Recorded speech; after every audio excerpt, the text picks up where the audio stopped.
Well, hello, good morning, or good afternoon, depending on where you're watching us from. And I want to thank you for joining us for this webinar. I'm Roy Harriman with Ministry Pacific, and I am joined by Max Herr, a specialist in regulatory compliance for churches and nonprofit organizations. He is president of Church and Ministry Compliance Consulting, and he has more than 25 years of experience in insurance, financial services, compliance, and governance, including more than 10 years as a church treasurer. And Max also served as a compliance specialist for the California Southern Baptist Convention for 6 years. So Max, welcome, and thank you for joining us. Good morning. Glad to be with you today. Before I go to Max and the valuable insights that he's going to share, I want to share some very concise thoughts from Ministry Pacific on this topic. This is not an infomercial, I promise. Whether you are leasing your building or letting people use it for free, it is important that nobody takes a laissez-faire approach to other people using your building. On paper, it may sound like a great idea to open a church or a camp or facility to outside organizations, and it's certainly a charitable mindset. It's very community-minded, and we're not saying you shouldn't do it. What we want you to do is to be self-aware and know what the risks are so that you can mitigate those risks. Now, I'm speaking from a community relations, public relations point of view, just at the outset. Max is going to talk more about financial matters and regulatory matters. But when other people use our facilities, if something happens on our property in general, the media is not going to make any kind of distinction between us and the organization using our facility. So if it happened at Second Nazarene, then it doesn't matter if an outside organization was the one responsible. Those distinctions are just going to be lost.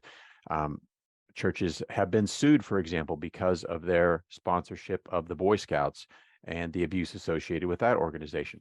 And you also have to remember that it only takes an allegation, not an actual crime, to light up the news cycle and unfortunately defame our organization. So we just need to be wise in how we share our facilities, and I know no one would disagree with that.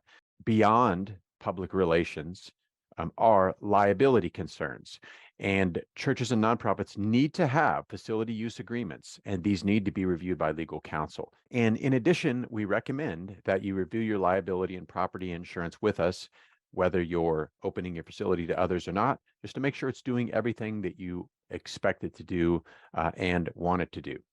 And so now, without further ado, I am delighted to introduce Max. And again, thanks for joining us. Max, let's move into the areas that you specialize in, and those are leasing and taxation. You often hear concerns from churches that if they rent their facility, they will lose their federal tax exemption. And as I understand it, the answer is no, but. So please fill us in on this topic. Sure. That is a frequent question that I get is if we rent our facility, will we lose our 501c3 status? And the answer to that question is no, you can't lose your tax exempt status simply for renting your facility to some other organization or person. The issue that immediately arises when you rent your facility to someone else begins with another question, and that question is the church property debt financed? In other words, is there a mortgage on the church in some way?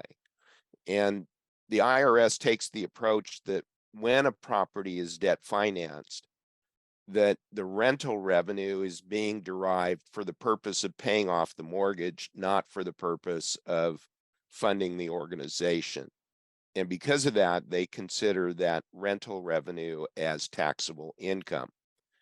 And so any amount of net taxable income that exceeds $1,000 is taxable at the 21% corporate rate.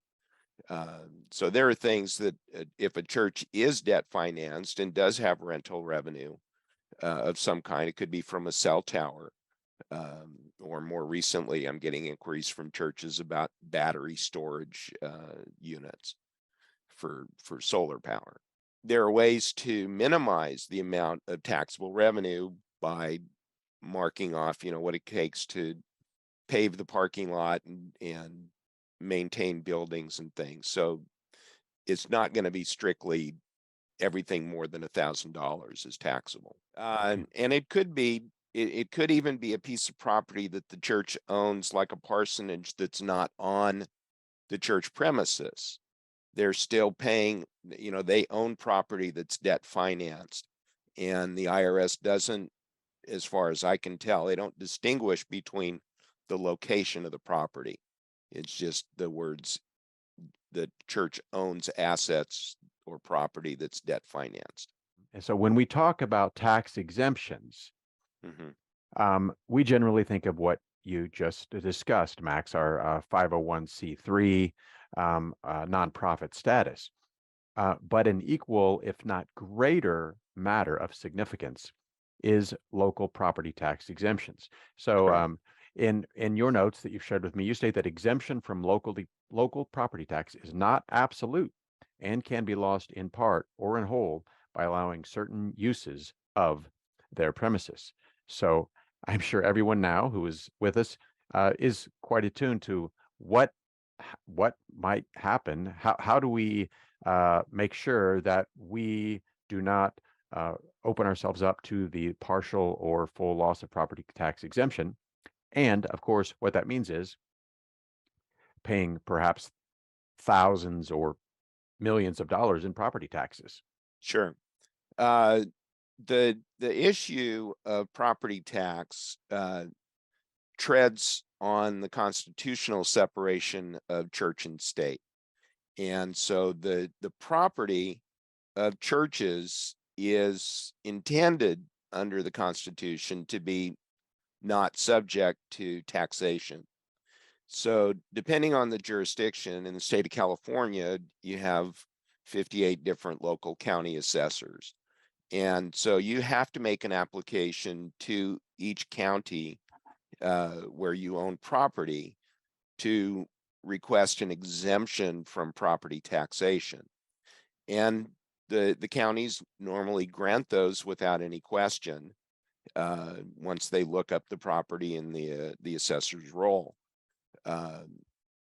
Problems that churches have encountered is they've changed their name, let's say, and they change the name on the title to the property, and that triggers in the assessor's computer something that looks like the property was sold. And the next thing the church knows, they're getting a property tax bill because they've lost the exemption that they had under one name and forgot to reapply for the exemption under a new name. And that's kind of a wake-up call. And those are easily remedied. You deal with the assessor's office. They realize that there was a mistake made, and they erase the tax bill. So that's really a non-issue. The loss of exemption comes when you don't consider who you're renting your property to. The law says you can rent your property to another nonprofit and not lose the property tax exemption as long as the other nonprofit is a church. If you have a church or a religious exemption, you're not going to disrupt your property tax exemption by renting to another church or religious nonprofit. But depending on what that other nonprofit does that's not a church, it could be a school, let's say a church school from another church around town that doesn't have facilities and they need some classroom space in your church. That doesn't fall under a church or religious exemption, that use of the property, but it does fall under what's called a welfare exemption. And as far as I know, all states use this same regime of three different types of property tax exemption: church exemption, religious, and welfare. If the building is all under one roof, it will qualify either under a church or religious exemption. If the church property has a worship center under one roof and classrooms and offices under another roof, the assessor normally assigns a religious exemption to the entire property, rather than a church exemption to a part and a religious exemption to another part.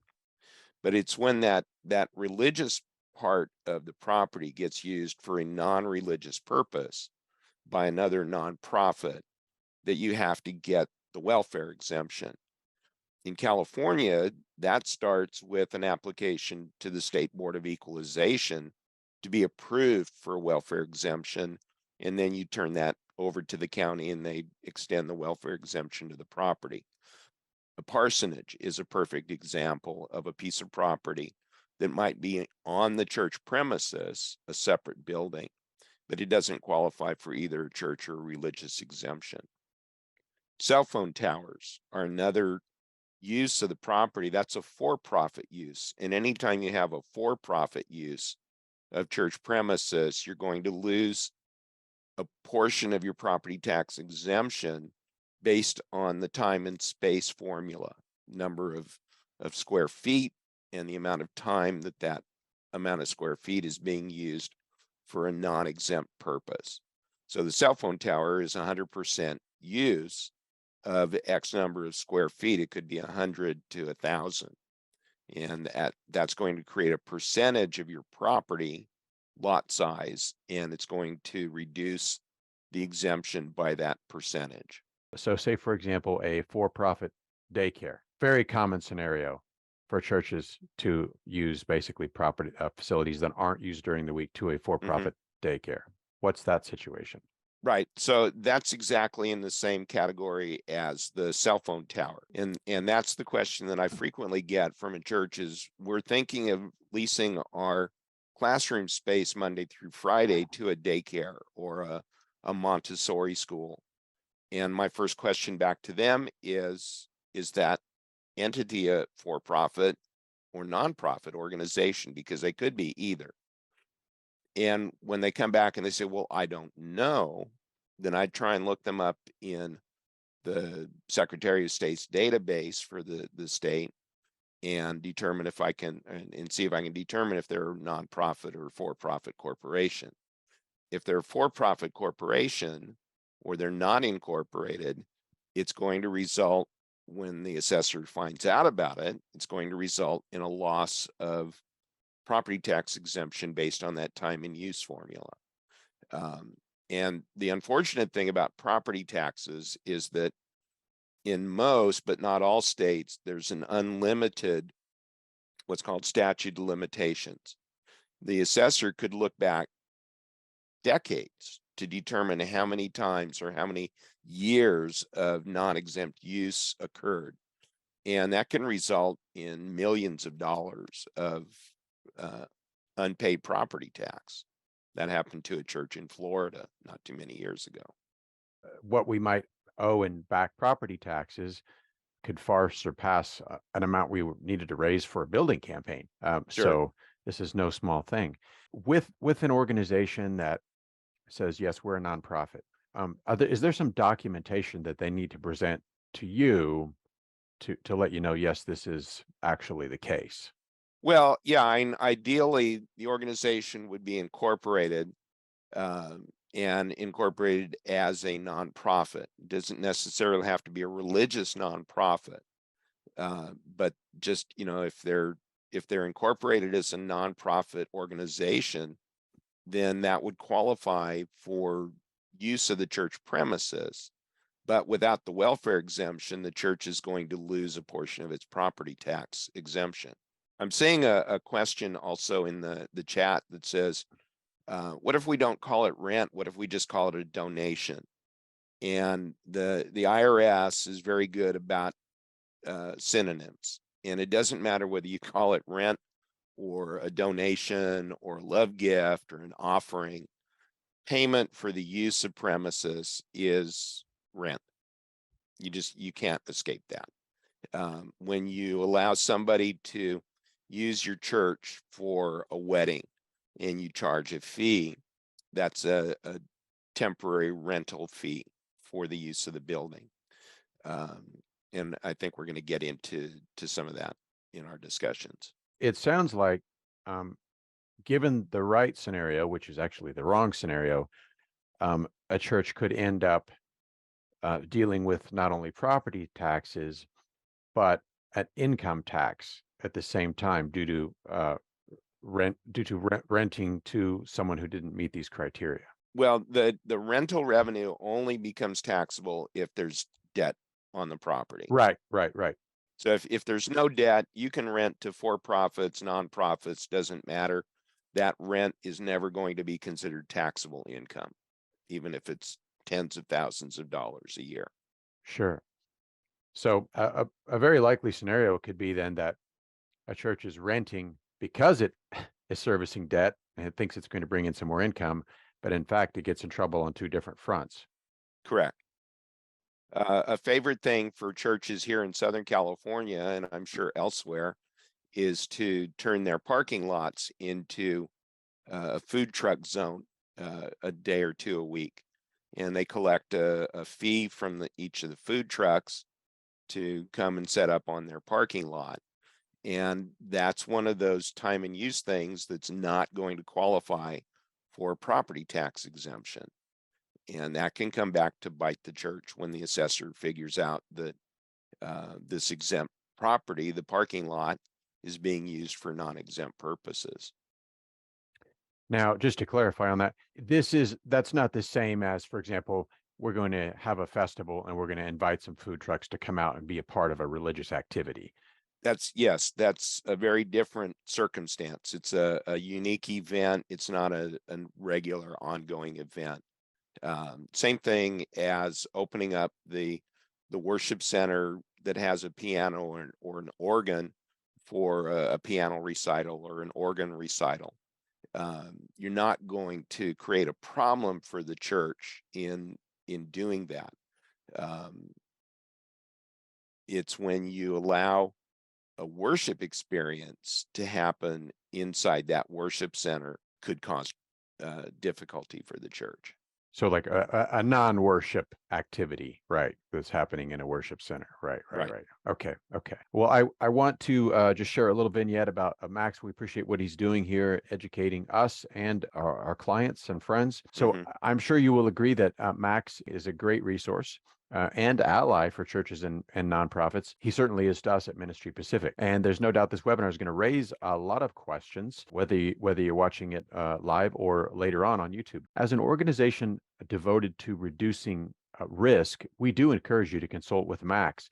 And he does not charge for a consultation, but he simply asks that if you have received value from his work, that you will consider a contribution to church and ministry compliance. Did I say that correctly, Max? Right. We're a nonprofit corporation. Well, tell us about weddings and funerals. How do we need to manage those? Do we have any concerns about them causing us to be flagged as acting inappropriately as nonprofit organizations? Sure. So weddings in particular, not so much funerals. Weddings in particular have the potential to create problems for the church when they don't have a well-defined doctrinal position on marriage and sexuality, when they don't have a facility use policy, and when their bylaws don't necessarily look at weddings as a worship service. So one of the first things I do when a church is concerned about renting its facility to outside persons for weddings, I want to see their bylaws and see if they at least describe weddings as a worship service. If they don't specifically describe weddings as a worship service, I make that recommendation that you amend your bylaws to discuss weddings in particular as a worship service, because now you're restricting the use of your worship center to worship purposes. But you may need to go beyond that and say, we're going to create a facility use policy that restricts the use of our worship center to our own members and perhaps to other local churches that are of the same denomination. that would share the same doctrinal positions. So there are different ways to write that. Because the concern that the church needs to have, especially here in the Western states, is the term place of public accommodation. When you just open up your worship center to anyone who wants to get married, you essentially are allowing your worship center to be a place of public accommodation. And when that LGBTQ community person comes to the church and says, we don't need your pastor to perform the ceremony, we have our own minister, but we would like to use your auditorium for our wedding ceremony. If you've been classified a place of public accommodation by your past practices, you're going to be guilty of discrimination if you turn that couple away.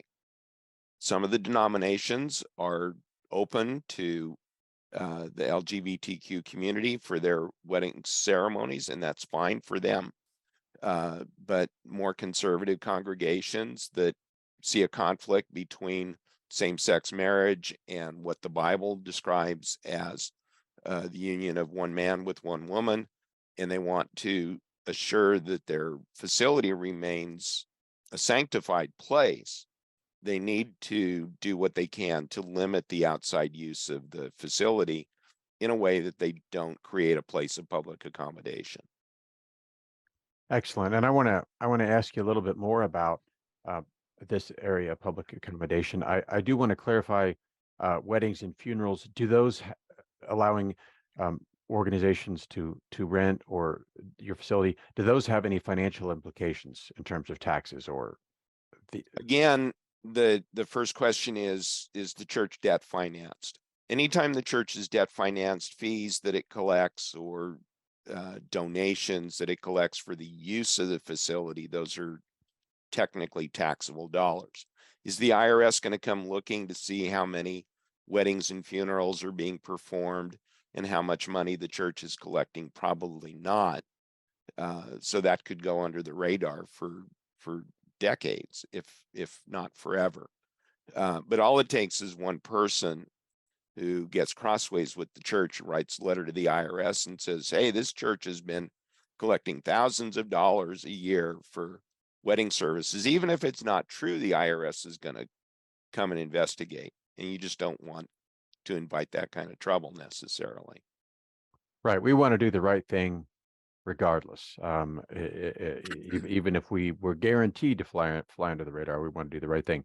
So how can they accommodate such a request? Can they charge essentially a cleaning fee, or can they accommodate it? As long as it's within the facility use policy, and you're trying to be protective of the premises and not becoming a place of public accommodation, those fees and things that you charge, again, if it turns into taxable income because of debt financing, you can still minimize the amount of taxation, because that cleaning fee, let's say you charge $150, you may have to pay the church custodian an extra $100 to clean up after the wedding. So there's only $50 left over from the $150. It would take 20 of those funerals to make up $1,000 of net income. And if you only have 2 or 3 funerals a year, it's under $1,000. So there's not a question there. Other maintenance, the electricity that you use and whatnot, that can be marked off against the revenue to minimize the taxation. I see there's a question here in the chat that, what if it's a non-religious nonprofit in the community? Can you let them use the space at no charge and just have them pay a cleaning fee? Well, there's not a problem with allowing them to use the facility and whether you charge them or not. If it's an occasional thing, it's like one time a year that you allow this group to use the facility, that's not going to have any effect on property tax exemption. But it's the repeated use of the premises by a group that doesn't fulfill a religious purpose. Now, lots of churches allow their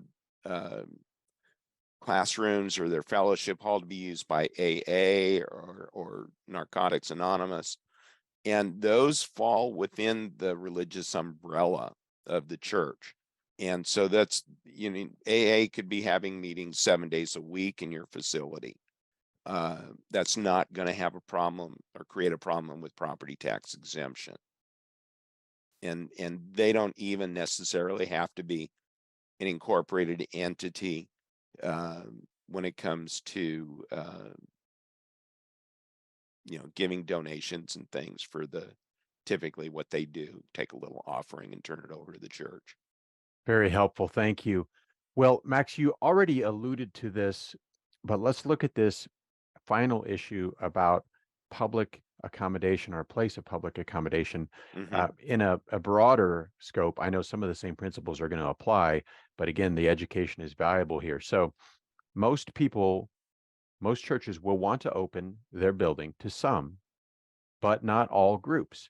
As you mentioned, possibly the one that's at the most forefront of the mind is theologically conservative denominations that do not want to open their facilities to groups that advocate a redefinition of traditional views of marriage and sexuality. However, that so much isn't the issue as the issue of we're wanting to pick and choose, and how do we do that? So, for example, churches that might be considered theologically liberal or progressive, they may have concerns about opening their facility to, for example, a youth chapter of the NRA or a conservative group that advocates electing certain school board candidates. So the topic isn't the issue, the individual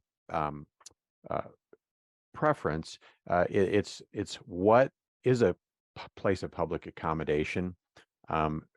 We don't want to be that. If we want to be able to have discretion, what are the guidelines for us?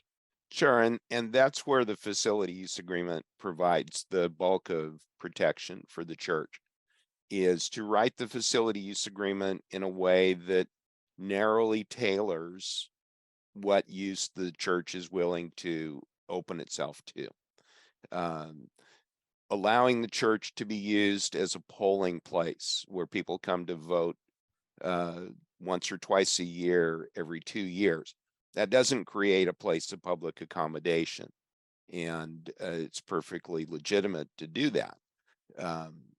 If you don't want groups that advocate in favor of gun ownership or something, then that facility use agreement needs to say, we do not allow our facility to be used by the following types of organizations. And it may have to be 2 or 3 pages long if they want to be protective of the church. They also need to, in some way, tie those restrictions to their doctrinal position as well. And so having a systematic theology or having some type of denominational resource, Baptist churches have the Baptist Faith and Message that they can rely on for certain aspects, particularly marriage and sexuality. There are other creeds that have been written over the years that many churches subscribe to. African American churches have access to a couple of creeds that have been written theologically specifically for African American congregations. And they can choose to use that as their doctrinal position. You want to be careful about including some of those things in bylaws. I generally tell churches putting a statement of marriage and sexuality in your bylaws is not a bad thing, but it really doesn't belong there because bylaws are about governance. They're not about doctrine. So you would put a statement in your bylaws that our doctrinal position is found in another writing that is in the policy and procedures manual, let's say. and you make a specific reference to that, now you've got, at least in your bylaws, you've got a reference to another work that can easily be found and researched. Yeah, so it sounds like consistency is the key, and having a framework in which to make decisions in a consistent manner. Correct. Yeah, you know, and it's just like anybody who's taken religious classes to be a pastor or missionary or something, they've undoubtedly taken a class in systematic theology and or something like that, and that's the kind of background you need to apply to your statements of doctrine to adequately cover that aspect of the church. It's insufficient just to say we believe in, and then just put in references to biblical passages, because, you know, with 50 or 70 different translations now of the Bible in circulation, which one is the reading that you prefer? Because some translations say things that are very different than what you might consider. So if you're just making scriptural references, you open up the door to ambiguity, and ambiguity will always come back to bite you in the behind. Now, let me ask you this, Max. If you are going to tell a group no, do you put it in writing? If you do put it in writing, what do you say? Do you give them a reason? You would have your facility use policy in writing, and you would hand it to them, and you would simply say, we respect your right to have a same-sex marriage or advocate for gun ownership or whatever, but you can see here in our facility use policy, it says we do not allow the use of our facility for these purposes. And it's just, you know, we're not discriminating against you, we're discriminating against all persons who fit these categories. So giving a reason that's obviously not arbitrary, but comes from the document, the official document, is a good practice. Absolutely. And, you know, lots of churches, I would think a large percentage of churches operate without a policy and procedures manual to begin with. And you ask them and I frequently will ask, so what's your written policy say about this? Well, we don't have a written policy, but everybody knows what the policy is. And I just say, well, if you don't have it in writing, what everybody has are pleasant thoughts, and everybody's thoughts might be just a little bit different. It's like playing that telephone game. What starts out at the front of the room in the first chair, the last chair at the back of the room, completely different understanding.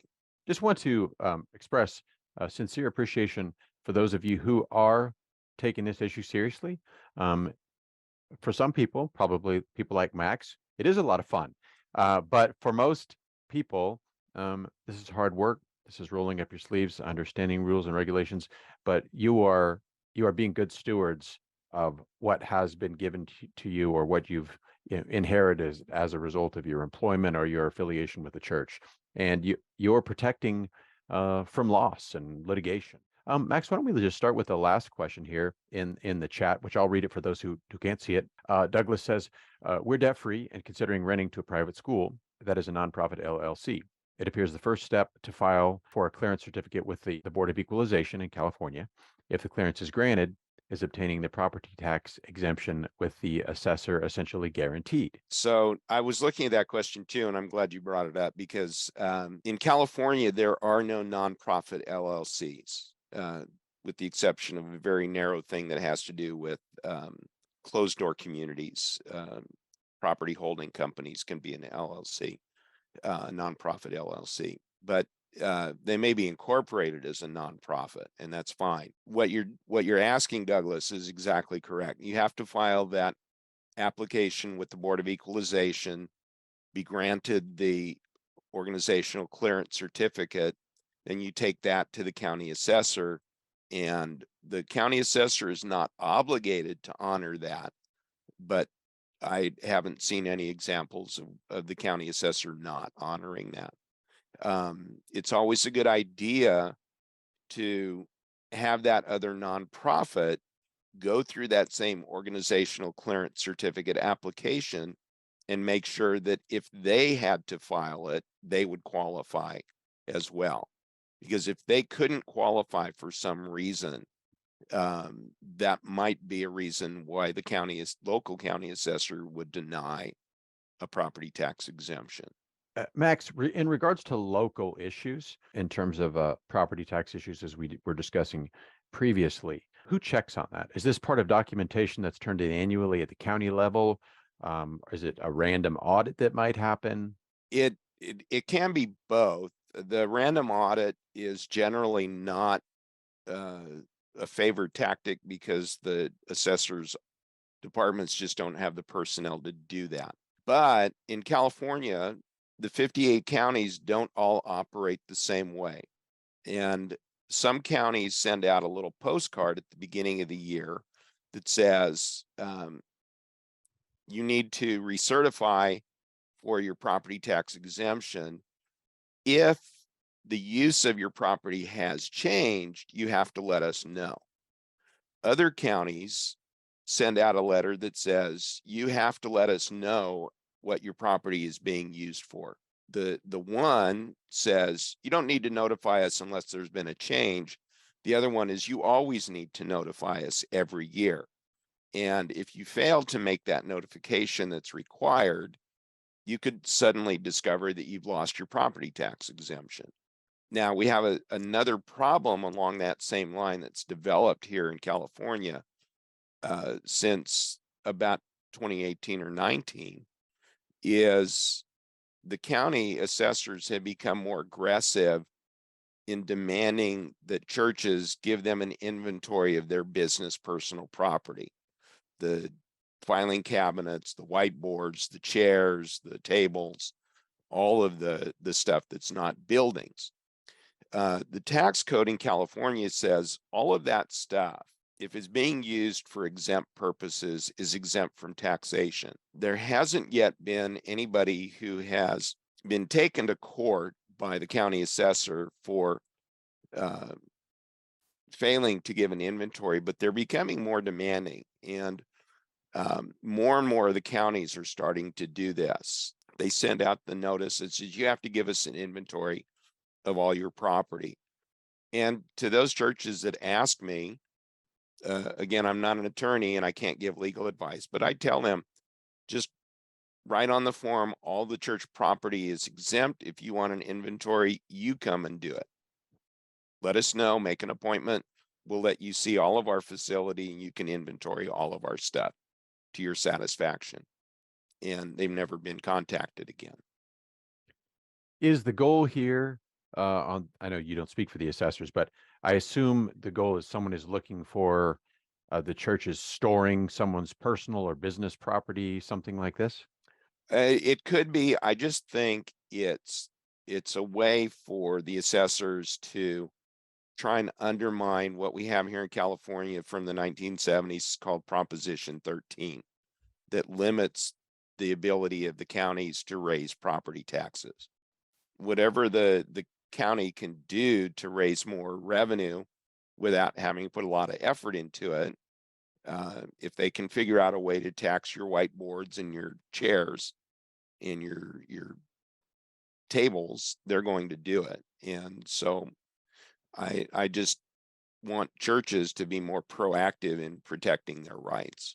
Max, another question here. I won't go into all the details, but essentially the question is, what if you are renting to a nonprofit group and it's kind of sporadic, 30 days here, 20 days here? It's not like a weekly activity. How does the regularity of the rental affect the way that the IRS or local taxing agent would view it? Well, I think the word that you used, regularity, is the word that is most appropriate. If this is a one-time thing, or it's an occasional thing that happens once or twice a year, it's not going to be a problem as far as property tax exemption is concerned.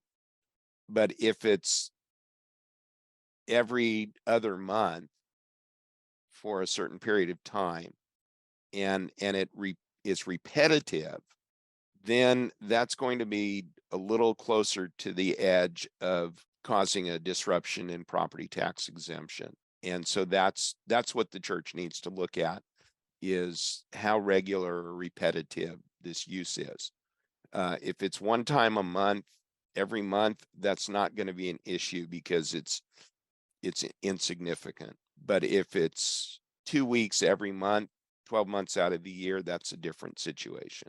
We want to encourage organizations to ask questions on the front end of any kind of rental or facility use agreement. If you haven't asked appropriate questions, you let an organization in, and you realize it was a mistake, then you're left with booting someone out, or even if that's not the case, paying again some sort of penalty. So great to ask questions up front. And excellent questions. We appreciate them. And again, I do want to encourage people to connect with Max.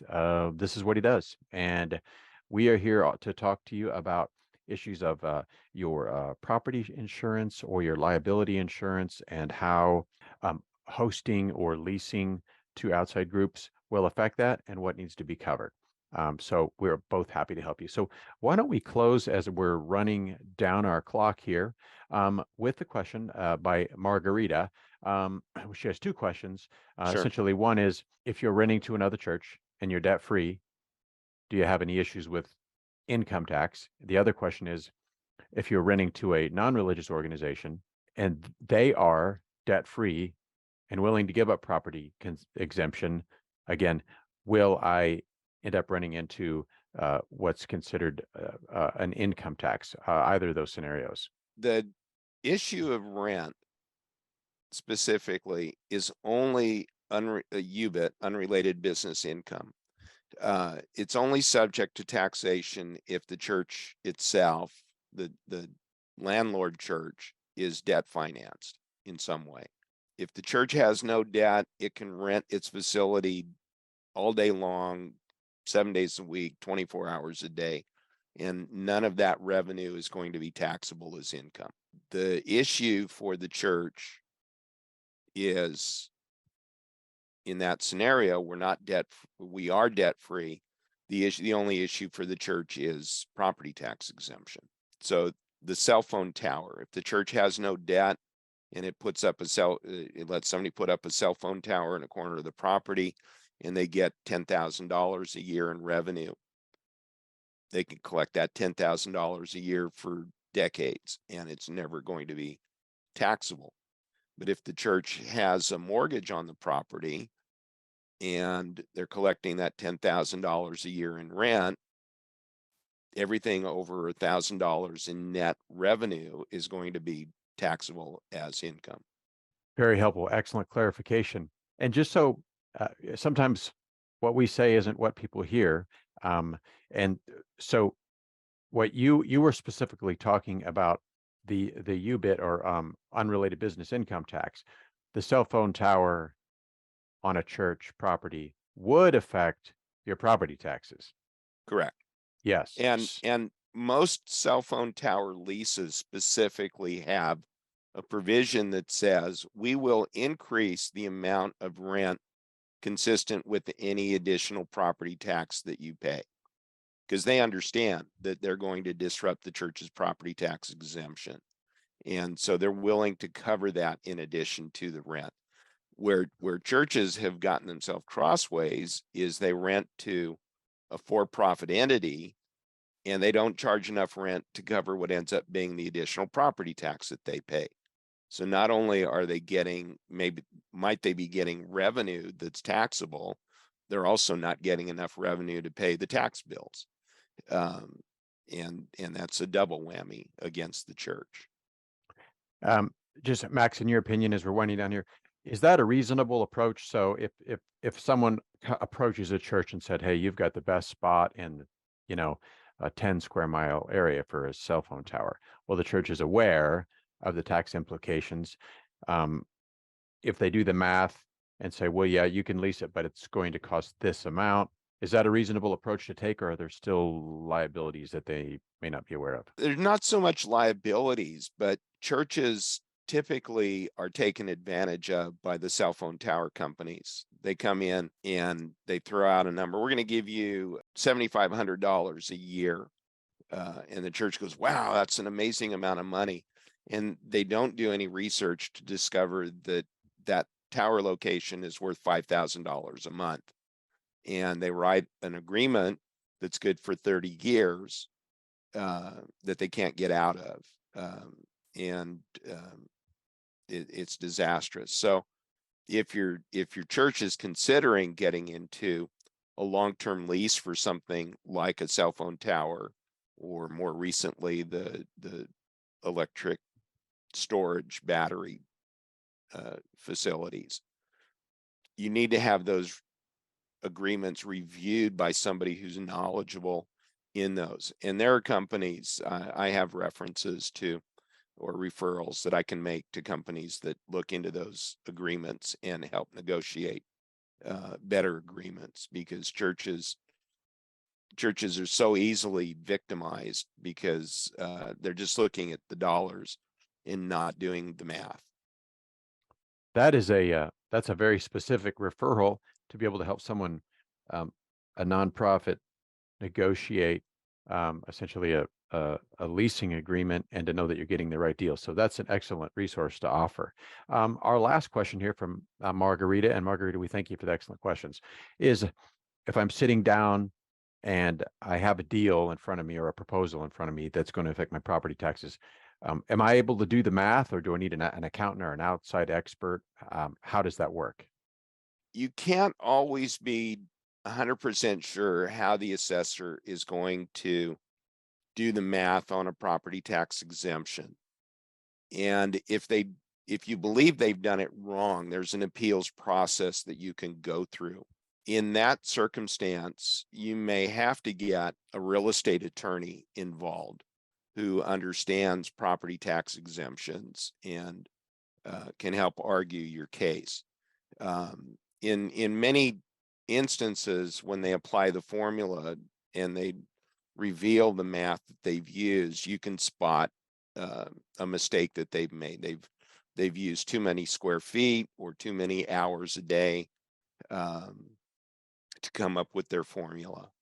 And so you have to be able to validate what their numbers are. Very helpful. You don't want to guess when it comes to such an important topic, but you can make an informed decision. We want to honor your time. We want to thank you, everyone, for joining us. We want to thank you, Max, especially for this expertise. And we'll wrap up. And our hope is that today's webinar is the beginning of the conversation and not the end of the conversation when it comes to the use of your facilities, potential income taxes, property taxes, and a place of a public accommodation. And the goal is to protect yourself from risk and make the most of your facility. So we do encourage you to follow up with Max or Ministry Pacific if you want to talk about your insurance and property and liability, and if it's sufficient to meet the needs of opening your facility to outside groups. So we are happy to help. And again, we thank Max and everyone for joining us today.